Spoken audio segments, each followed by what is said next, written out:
Okay, so let's look at this. Yeah, this is an order of operations problem. So talk to me about this. What do we do with our order of operations tree, which I would strongly encourage you to write down?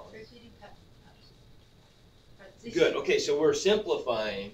We're not solving or isolating, so we're just normal top-down order of operations. So first parentheses, all right, so on the top, where am I gonna start then? The 5. Okay, I've got these parentheses right there. Now, so that's where I'm going to start on the inside parentheses and work my way out, correct? Inside those blue parentheses, I still have to follow a prescribed order, though, right? So inside the parentheses, what's going to come first? Exponents. Now, a lot of people, well, not a lot of people, but people that had trouble with this typically wanted to multiply the 5 times the 2 first before doing the exponent. That's not right. You got to do exponents first. So the 2 cubed becomes a what? 6. Not 6. 2 times 2 times 2 is 8. Okay, so we got 5 times 8. What's the 5 times 8 going to become? Now we can do the multiplication, right? Okay, so all this stuff we can just replace with a 40. So I've got 5 minus 40. Negative 35.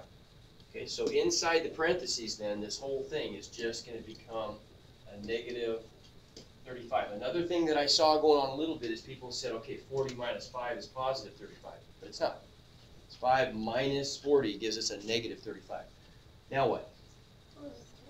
Okay, good. Now we can add that because I'm working inside the brackets, aren't I? So I can add that to 10, and then the whole brackets becomes what? Okay, good. Negative 35 plus 10 is negative 25. All right, so so all this stuff is negative 25. And then the last thing to do on the top? Times by 2. And so that's going to give me negative 50. Very good. Okay, on the bottom. What do I do first on the bottom? Okay, good. I've got to do parentheses. Now this 10 over here, there's nothing to do in parentheses. It's already a 10, right? But inside these parentheses, I've got to do some stuff. Now 1 to any power is what? 1. So I can just replace that with a 1. Now what? 3 times 2. Got to multiply before I add. 3 times 2 is 6. Plus 1 gives me 7. Okay? And then I've got, looks like 5 times what was in the parentheses, which is a 7. Okay, so now what? 5 times 7? 35. And then negative, what can I do with that? It's just negative 10, isn't it? I'm distributing that negative 1 just to the 10. So negative 10 plus 35 is 25. Okay? And then what does that simplify down to? Negative 2. Yeah, good. Negative 2 over 1. And it wants us to, I didn't include the instructions here, but it wants us to write it as an integer if possible, or a fraction if necessary. So I would just write that as an integer, negative 2, right? I wouldn't put the 1 on the bottom. Make sense? Got it. Okay? All right. Okay, here's another one. A couple of these came up, and I think it's worth our just taking a quick look at the solving linear system stuff. So what about this one now? There's a couple ways we could do this. Suggestions. Oh, man.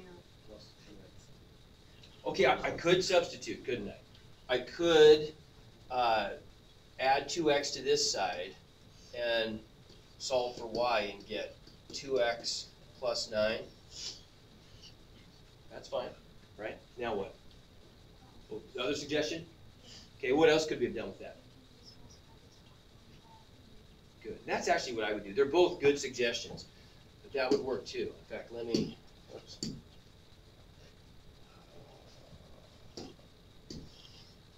Okay, another way we could do that. We could, and we'll come back to that other version, but I just want to show you there's a couple different strategies here. We could multiply you said the top one? Doesn't really matter, but the top one by negative 1. Is that what you said? Yep.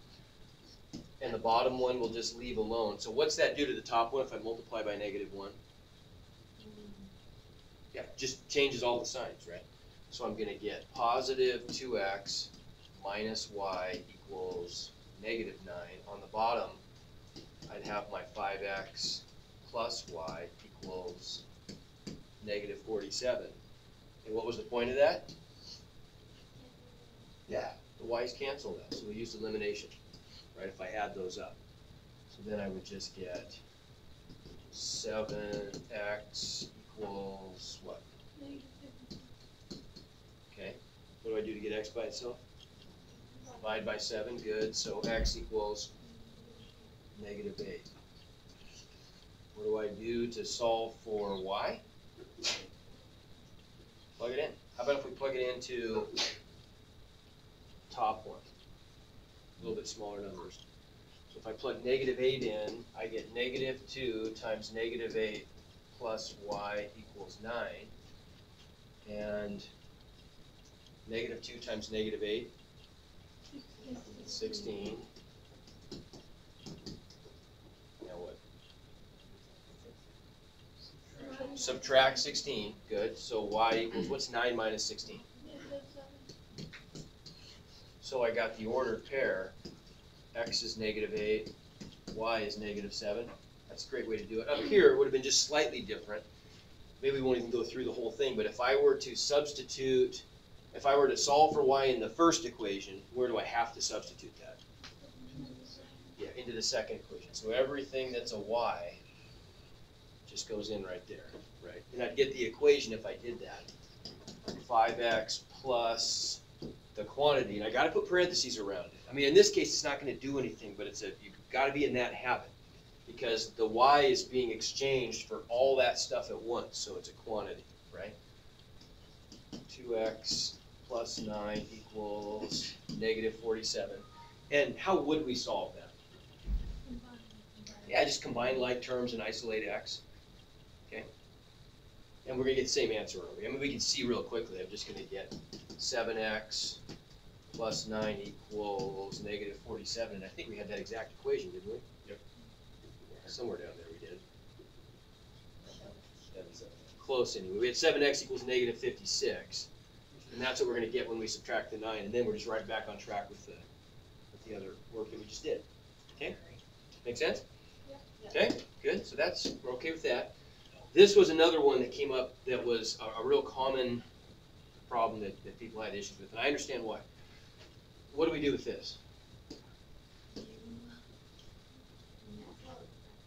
Okay, we're going to eventually cancel out the fractions. Which strategy are we going to use? Elimination or substitution? Substitution, good. So we've already got a substitution equation. It's already solved for y, right? So then everything that y is equal to just goes right there, right?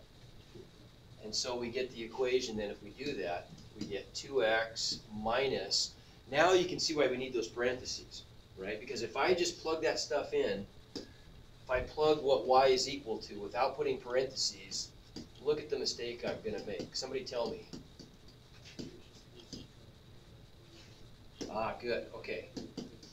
Yeah. It looks there like I'm just going to subtract the 3/5 x and then add 16/5. Of course, that's not what I should do. I'm subtracting the whole thing because the whole thing is equal to y. So what do I have to do to make this correct? Good, I have to distribute the negative 1. Okay, so if I distribute the negative 1, what's that going to do? Change the signs. So I'm going to get 2x minus 3/5 x minus 16/5 equals 8. Now it looks pretty ugly. We've got fractions in there, but remember that wonderful trick I showed you, and you're going to learn to love this. What do I do to get rid of the fractions? And remember, how do I get rid of all those fractions? Rather than having to combine all these fractions and do all this arithmetic with fractions, we can just get rid of them right away. What's our rule?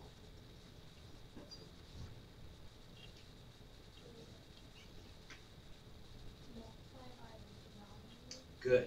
I'm going to multiply all the way through both sides by the least common denominator of all the fractions in the entire problem. Well, that's pretty easy this time. I mean, what's the only denominator we see? 5. So that must be the common denominator, right? So we'll do that. We're just going to multiply a 5 all the way through. When I do that, 5 times 2x. Now, how about this one? 5 times negative 3/5 x. What do we always do when we're clearing fractions? We always want to, well, yeah, good. We want to reduce first. So 5 over 5 reduces to 1 times negative 3. It's just negative 3. And then I got next to it, right? Same thing here. 5 over 5, I can reduce to 1 times 16. 16. And on the other side, 40. Now look how much easier that is. Now it's a very easy problem, right? So what do I do to solve that? Combine like terms. So 10x minus 3x. And then while I'm at it, we might as well, we're getting to a point now, we're getting pretty good at this. What else could I do? I could combine some steps here. Yeah, good. If the x's are going to stay on the left side, let's push the numbers the other way. So we'll add 16 to both sides and get, okay. Now what? Divide by 7, and so I get x equals 8. Very good. And I'll just go back with my x equals 8 and plug it in probably where? Bottom one. Even though the top one's already solved for y, why mess with all those fractions if we don't have to, right? We'll just plug in 8. Was it 8? Is that what it was? Yeah. 8 into the bottom equation. I gotta pick a new color here. Let's go with this guy. So then I end up getting 2 times 8 minus y equals 8. So that's what? 16 minus y equals 8. Now what? Okay, subtract 16. So negative y equals negative 8. Y equals 8. So y equals 8.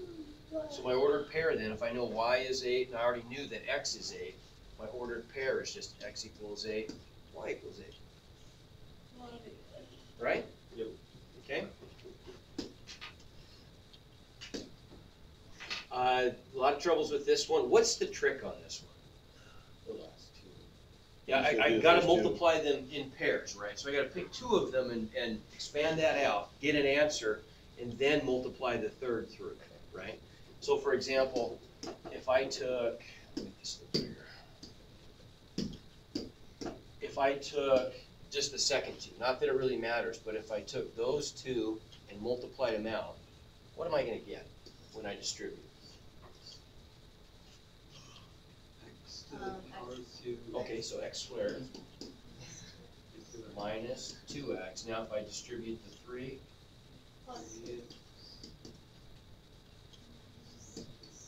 okay, and I want to reduce that, right?